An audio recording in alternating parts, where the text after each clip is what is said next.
بكل معاني الفخر.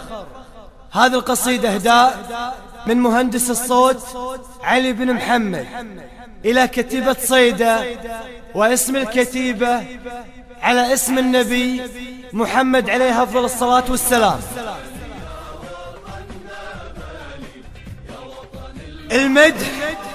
المدح والتقدير لعيون الأبطال اللي لهم بالعز صولة وجولة، رجالهم يسوى 80 رجال، أنا أشهد إن صيدا رجال ورجولة.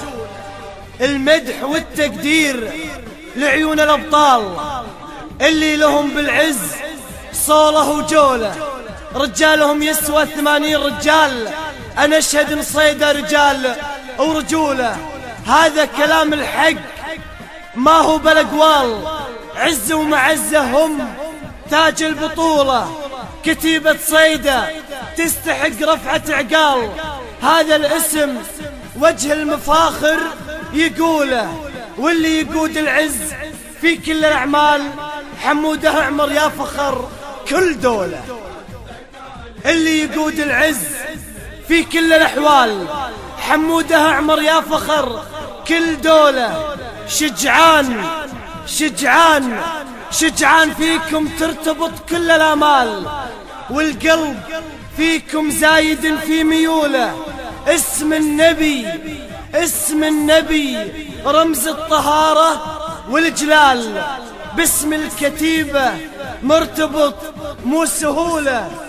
كتيبة صيدا تستحق رفعة عقال، هذا الاسم وجه المفاخر يقوله. والمدح والتقدير لعيون الأبطال اللي لهم بالعز صولة وجولة، اللي لهم بالعز صولة وجولة. الأبطال حموده أعمر حميدي، وأغيد جباوي، وأنس الزعبي، وفرحان بطيح، وأحمد أبو غنيم، ورائف البرم. شعر وألقاء الشاعر علي ظاهر الشمل. بكل معاني الفخر.